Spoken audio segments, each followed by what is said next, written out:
Welcome back to SoundersFC.com. Hi again, everyone. I'm Tony Ventrella. The new week has begun. This is the final week of practice and play for the Sounders prior to the World Cup break. A big match Thursday night right here at Qwest Field against DC United. A great opportunity for the Sounders to collect 3 more points going into the break.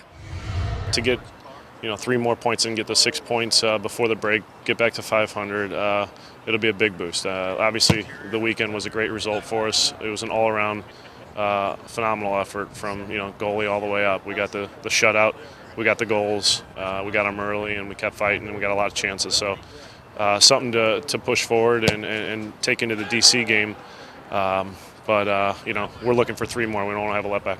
In the victory over New England Saturday night, Leo Gonzalez set the tone early with a beautiful goal in the 5th minute. From that point forward, it was all Sounders. Wouldn't that be nice again Thursday night? It definitely will help. They're going to come here and I'm sure try to hold on to anything they can and hope they get a goal and hold on to that. Where, if we can make them have to attack us after scoring early, I think it will just open the game up, and I think that'll go to our favor. But you still got to go out and do it. And we scored a couple tremendous goals to put ourselves 2-0 up, and you're not going to score those kind of goals every game. So we know that we had a lot of other chances that we didn't finish that game, and so I still know there's a lot more to come, and that was just a start of hopefully a lot of good things.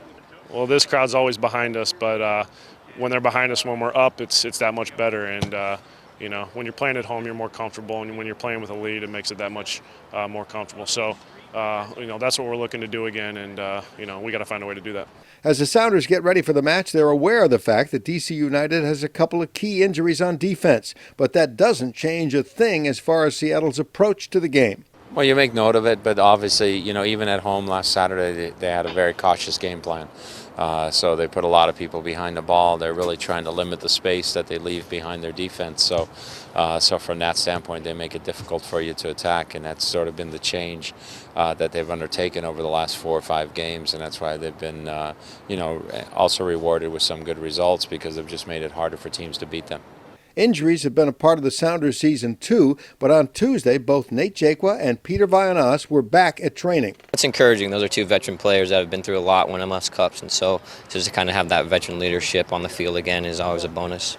By the way, keep in mind, Johnsonville Brats will offer free brats at the Big Taste Grill at Qwest on Thursday night for a $2 donation to Nothing But Nets.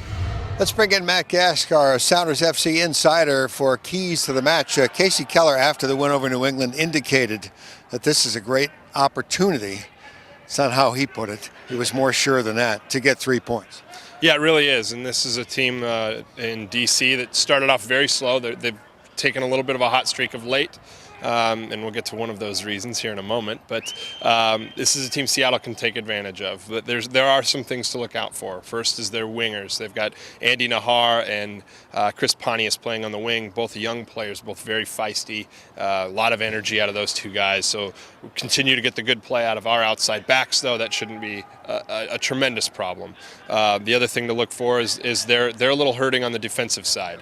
Rodney Wallace, their left back, who scored against the Sounders last year at one point, is a guy he's going to be out hurt. So that's one thing Seattle needs to take advantage of. They're one of the worst defensive teams in the league. DC is allowed 20 goals already through the season, and if Seattle's able to pounce on that, that's going to be something to take advantage of early. The other thing, Stephen King coming back to Qwest Field. We didn't see a lot of him at Qwest Field. We saw him at Starfire in the Open Cup games. He scored a couple of very important goals, and he's had balls come to him in similar situations for DC. Yep. Hasn't been able to put him away yet, but he's definitely a guy to watch out for. And I think the other factor that comes into play here is both teams, of course, going into the World Cup break. For Seattle to be 500, to collect 3 more points, to get Blaze here, to possibly get Nate Jaqua back in July, this would be a huge way to go into that 9-day break. And not to mention Osvaldo Alonso, too, another one of the key performers for the Sounders to this point, and getting him back in the lineup is going to be important as well. Yeah, this is a big game. I think if we're 5-5-3, we're a lot more comfortable going into that break. Makes sense. Don't forget, 7 o'clock Thursday night right here at Qwest Field. Matt, by the way, is always available for autographs. I'm Tony Ventrella, SoundersFC.com.